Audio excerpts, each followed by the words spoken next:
Hi, and welcome back to Full Circle. I'm Hilary Doyle.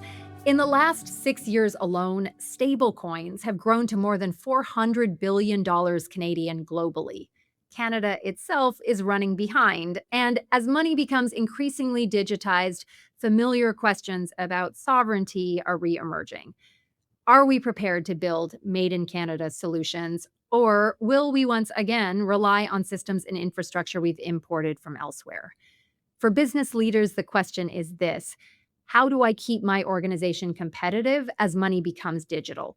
Because the decisions being made today about financial infrastructure will shape how organizations transact, innovate, and compete tomorrow. We have two leaders with us who deeply understand all that needs to happen next. John Ruffolo is the founding and managing partner at Maverix Private Equity. Soumak Chatterjee is the national leader of financial services consulting at Deloitte Canada. Thank you both so much for being here. John, welcome back to Deloitte. Great. Thank you, Hilary. Okay, John, I'd like to start with you. We have spent a lot of time discussing sovereignty in the context of cloud computing and AI and data. You and Sumac are really focusing attention on financial sovereignty and the infrastructure that's going to underpin it. When it comes to the tokenization and movement of Canadian currency today, where would you sit us on a continuum between dependency and sovereignty? We really don't have a sovereign strategy. And when you're starting to see the headwinds and where our financial players are joining up and hooking up with, we are currently 100% relying on foreign dependency. And when I say that, that is foreign rails, foreign standards, foreign laws. The real opportunity here is to bring it back and to focus in on Canada. The US has been extremely focused on owning this space globally. It was recently announced that a collection of US banks and two Canadian banks have invested in a tokenized deposit network in the US. And I'm curious to hear from both of you. What do you see as the broader impact of these kinds of Canadian investments in US infrastructure at this point? It is understandable that the United States market has a different pace of innovation and competitive competition that is happening. The opening up of regulations in the U.S. around the Genius Act, and what that has spurred in terms of activating the community and innovation is a different pace. So it's understandable to me that the U.S. arms of for Canadian banks need to be part of it. It is part of their proposition to their customers and their competitiveness in that market. What I would love to see is some of that enthusiasm and pace and innovation happen in our domestic market. Economic activity will go to the markets that are most accessible and most active. That's just the normal way commerce works, which means that as the US market grows and gets faster and more mature, we see the risk of Canadian commerce starting to migrate into US driven solutions and infrastructure. So I do think this is a very important inflection point and a moment of realization for Canada of what we should be building domestically. John? First of all, this is not about crypto. This is not about coins. The term stable coin is actually a very unfortunate coining of a term. It's money. It's just digital money. This is digital payments.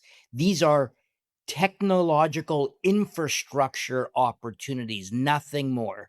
So we're just taking your physical paper money, the payments that you make on Swift or whatever you're using, and just making it on a single technological platform that acts as what we call a unified ledger or a blockchain. That's the underlying technology. Up until November, Canada was silent on this whole space of what are these things? What is a stable coin? We were calling it a security, which basically killed the market in Canada. 99% of stable coins are US dollar denominated stable coins. Now, based on our estimates, and it's fuzzy math, there's about $10 billion US of stable coins owned by Canadians. Where did this money come from? Well, where it came from is Canadian deposits largely sitting in Canadian bank accounts. Here is the issue. The moment you take money from your bank account, you transfer it to your stablecoin wallet and you buy stablecoins. You could only buy it really in US dollars, and you go on to the US system. The issue is, and it's just like when you buy stocks. When you buy a US stock and you sell the US stock, do you convert the proceeds back to Canadian dollars? You might, but what you typically do is that I'm going to leave it there, keep it in US dollars, and then, buy another stock perhaps. Because what you don't want to do is keep on getting hit with the foreign currency losses every time you exchange. So what happens here is that Canadian who otherwise would have held that money in their Canadian bank account is now left the Canadian financial system, and probably permanently. $10 billion has left. And if you use a conservative loan multiplier, that's the multiplier where whatever deposits you have, you could issue loans. Let's just use 5 times. That's 50 billion US dollars less lending activities in the Canadian marketplace.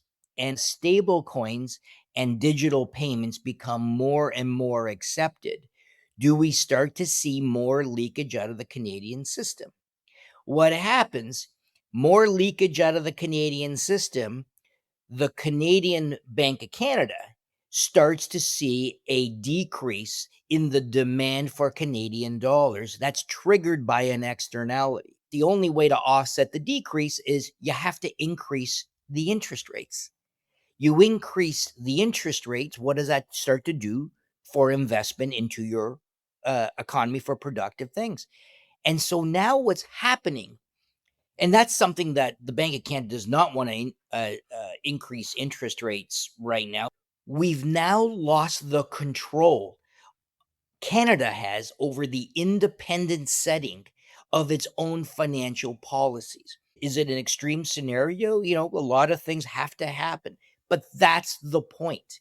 Is step number one was the Stablecoin Act, which we helped to draft. Now Canada joined the 21st century, and let me tell you, uh, every uh, every country in the world is dealing with this issue, and they're at various different degrees of evolution. So help us understand the timeline here. In January, John, you wrote that the chair of the US SEC was giving full migration to blockchain a less than 2-year time horizon. That was about 6 months ago. What do you see as the best case scenario for Canada at this stage in terms of our ability not just to participate, but prospectively to lead in this space? So, from a Canadian perspective, there's really two separate but related issues. The first thing is we need a digital asset infrastructure. This is the same thing. Think of built the rails to connect Canada. So that's the physical rails. And then on top of the rails, we shipped grain, lumber, whatever. The analogy today is we need that same rail that is subject to Canadian control, laws, standards, etc.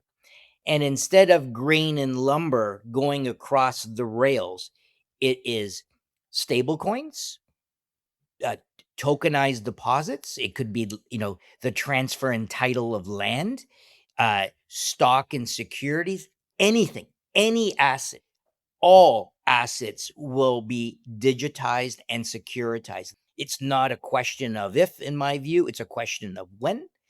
And if that statement is true, what we don't want to do is, even if you have Canadian, the equivalent of lumber and grain, do you want to let it run across foreign rails where a foreign government gets to tell you whether the trains are going to run, how much we're going to charge, what's the toll charge going to be? Well, that's exactly what we're doing. We need sovereign rails for Canada. And so that's really the infrastructure. And then on top of that, we just need regulations on what can be transported across those rails, how are they defined, what's the regulatory frameworks, etc. What we've done to date in Canada, we've just dealt with one particular asset on there, which is the stable coins. And we did a great job in getting the first leg to drop on stable coins for non-banks. And now we're already behind the eight ball. And we're starting the Canadian delay.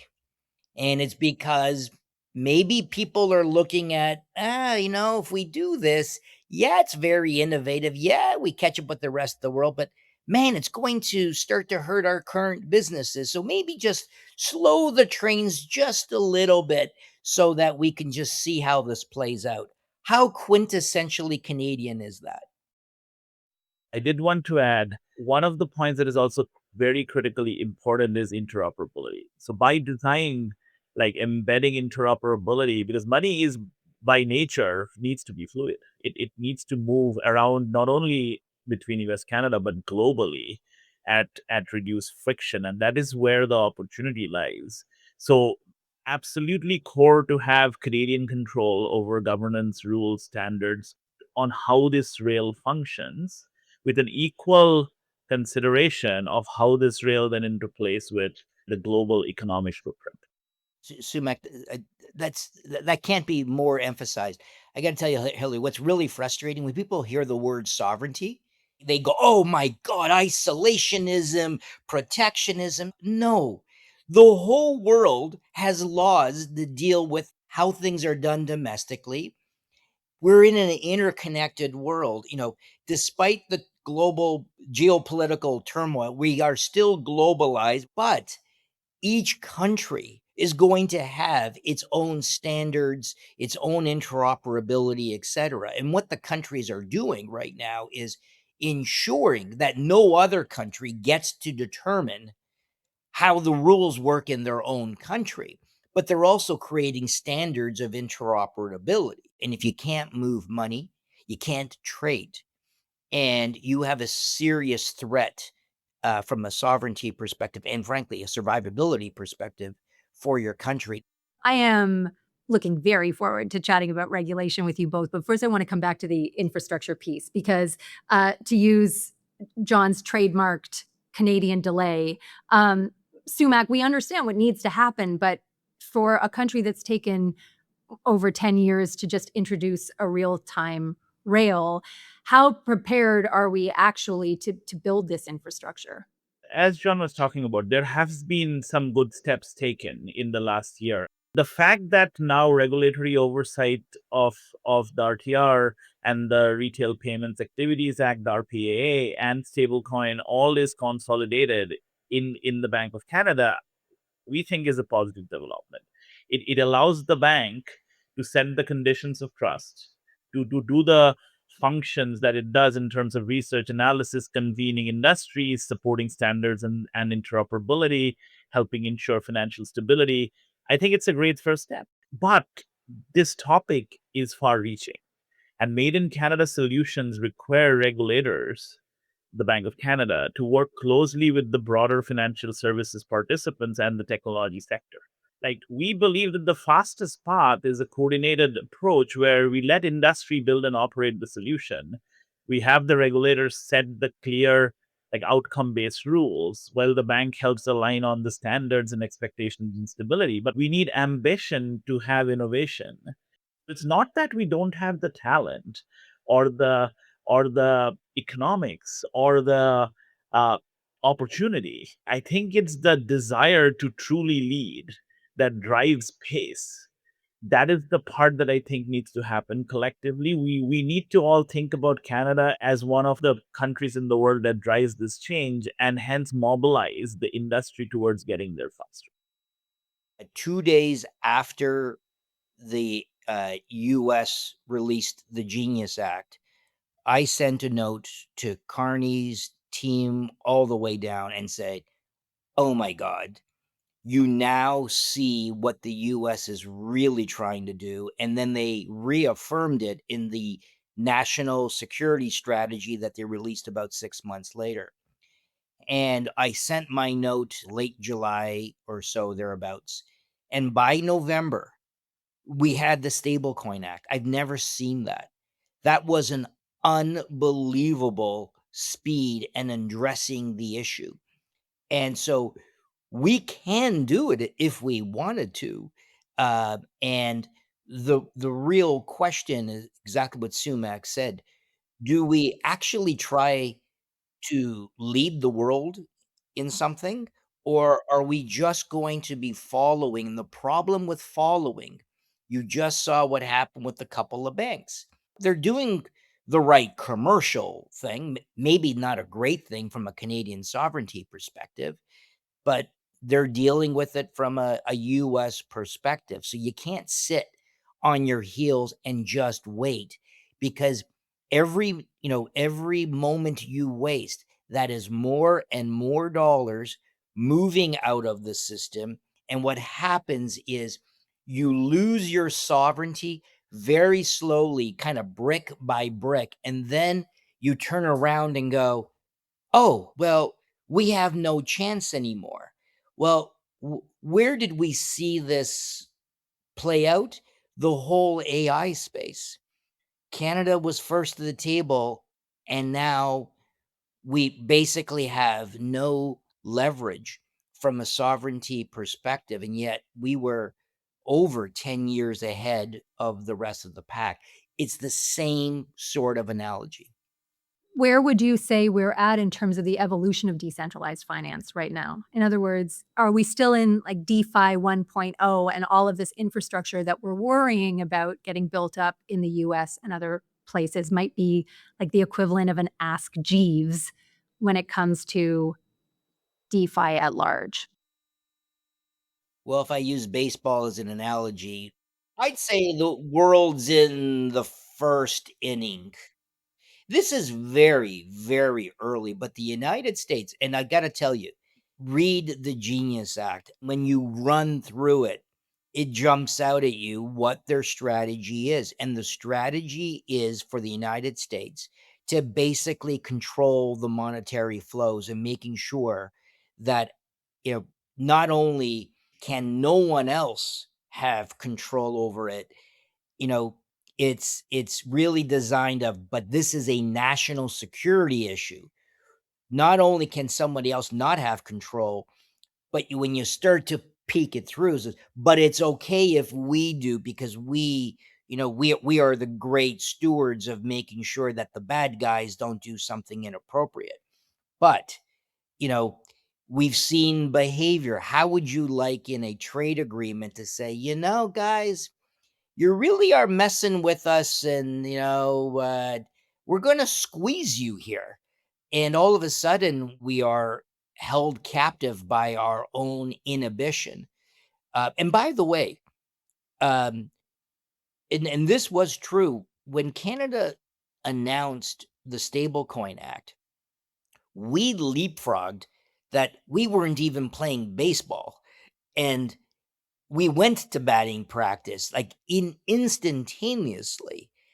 The issue now is you got to go and start playing the game, and it's not that far away to get to the front of the pack. And the one thing that Canada has to its advantage compared to the rest of the world, and certainly to the hegemons, is when all these other countries are talking about trusting the system, they trust Canada.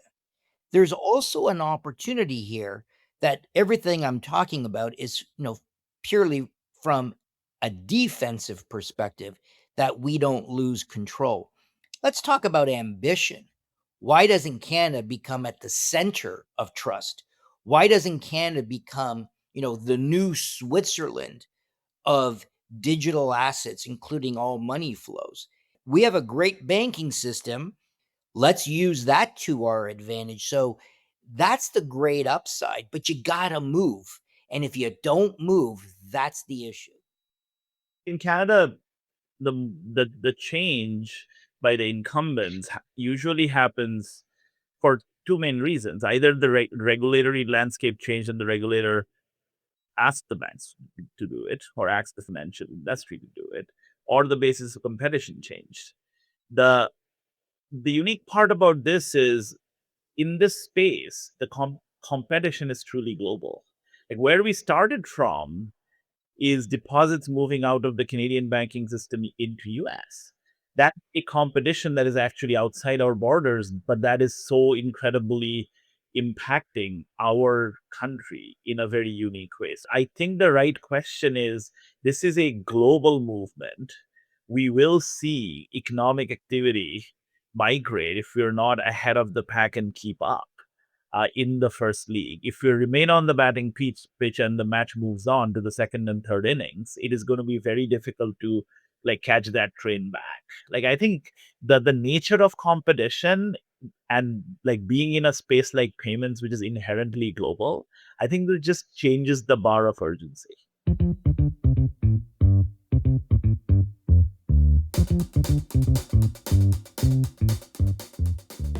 Coming back to regulation, are we still regulating stablecoins as securities at this point?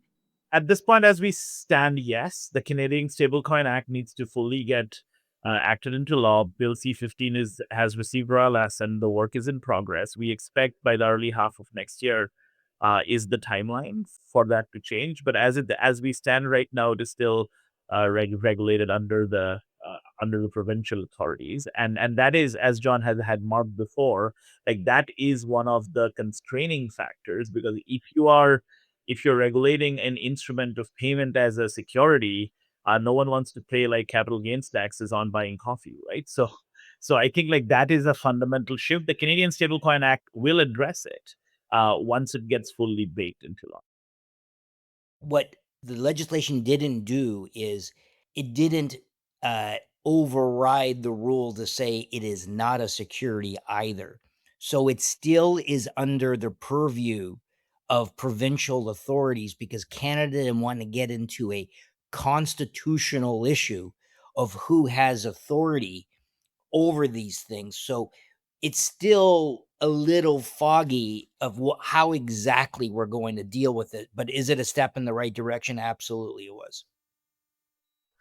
But you can understand then why other countries, other investors would still remain a little bit nervous looking at the Canadian regulatory system and how slowly it has moved traditionally. Where is the opportunity here in the Canadian regulatory system to help us distinguish ourselves internationally?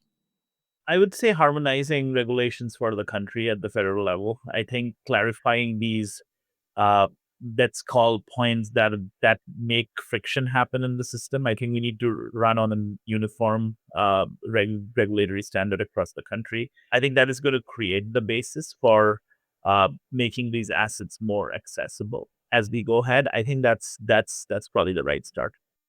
John, I'm curious about where you are putting your money to stay ahead of the speed of innovation right now. Where are you seeing opportunity in this space that others are not? Well, I go on the premise all assets will be digitized over time. Stablecoin or payments is just simply one application, and there's a variety of offshoots, right? For me, the opportunity is when everything is digitized, whether it's land, whether it's stock securities, etc. How is that going to be moving? The opportunity is the digital infrastructure to enable all of the applications and all of the digitization. Those rails must be interoperable so that you could enjoy the cheap transmission of money, because right now that friction is extremely high and very, very expensive. So if we build the infrastructure, it will all come, and it will come, over the next decade. And you will see application after application starting to go across the rails. Has it been regulation or ambition that has led to the slowness of this build? It's really ambition. Do we want to do it? It's actually the technology is all there, it's all known. The issue is market acceptance. What you really need, you need the biggest financial players, you need the government, you need consumers, etc., to buy in, just like we did with Interac. So if I like Henry, if I go on another dimension of that, I feel in all our lives right now, like chat GPT type interfaces have almost taken over the usual search we used to do. So if you see there's a parallel world developing which is more agentic, more AI driven, you will see more economic activity being actually conducted through AI and AI powered agents. So if you think of agentic commerce as the term that is emerging quite fast, where humans like cede some of the way we buy and way we conduct economic activity over to agents. These agents inherently will need more digital forms of money to conduct the activities that they need to do. Like having an AI agent use legacy fiat is very hard to orchestrate and possibly incredibly costly. But if you have a digital money that is natively digital, can work with agentic commerce platforms better, has capabilities around programmability that allows you to put boundaries on what agents can do, because that is also very important as you let these agents run parts of your life. Understanding what you both know about the banking system in Canada, how long do you expect this to take? If the leadership vision and ambition pushes each of the large institution towards this future, we actually believe it could happen pretty fast. What is pretty fast? John? If we have the gauntlet dropped by government saying we will do this, it will happen, start tomorrow. My question to both of you, is there one investment that every executive team in Canada should be making within the next 3 to 12 months to help them and their businesses stay ahead of what's coming? I think that is the first collective realization at all boardrooms in Canada that this is something that is a when question. And the moment you do that, then you go to, okay, what is the scalable foundation that we need to build in our own institutions to make this move the quickest? Because every party in this ecosystem has a role to play in terms of what it needs to do to build and uplift their own institutions to be able to deliver on this. So that means investment in scalable foundational infrastructure that can allow the creation of this asset in Canada. That means to make some strategic choices of what each institution believes their role is, that may differ based on your leadership direction and where you're headed with your customer strategies. So, setting that strategic choice, mobilizing the leadership around that choice, investing in building scalable foundations by engaging with the ecosystem around it is pretty critical at this moment. And Hilary, I would just add, we have discussed this topic with virtually all of the major uh, corporate leaders in the country. Everyone is of the view largely that this is important. The market is going to move here. What is missing is really a national vision of what exactly um, are we going to do. And I say a national vision is that uh, it will require public policy to frame the public policy imperative, not to build it. It can be built privately, but you do need this. And once we have that ambition, there is no stopping, and you can allow the entrepreneurs to build all of the applications that we haven't even thought about yet. That's the opportunity. You want to see an explosion of the fintech sector in Canada? You build this digital rail and allow them to innovate on it. Thank you both so much for making sense of a complex space and for ultimately giving us a really hopeful perspective on it. Great. Thanks, Hilary. Thanks a lot, Hilary.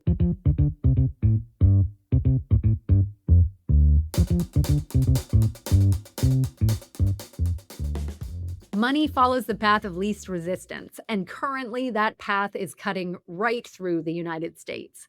For all of the 51st state talk, in the end, Canada risks losing sovereignty not through incursion, but through convenience, or brick by brick, as John says. We have the technology, the talent, the know-how. The challenge now is really aligning around a shared path forward and removing the barriers that slow progress. With that said, we proved with one legislative sprint last November that we can move. So the question is, will we? Globally, our competitive advantage is trust, but nationally, do not trust the system to move fast enough for your business. Build your company's digital asset infrastructure now. You don't have time to wait for regulatory clarity. And make a call about the role that you would like your organization to play in this shift, because first movers will shape the rails for everyone else. Finally, build for interoperability. Do not add friction to a system that is working so hard to remove it.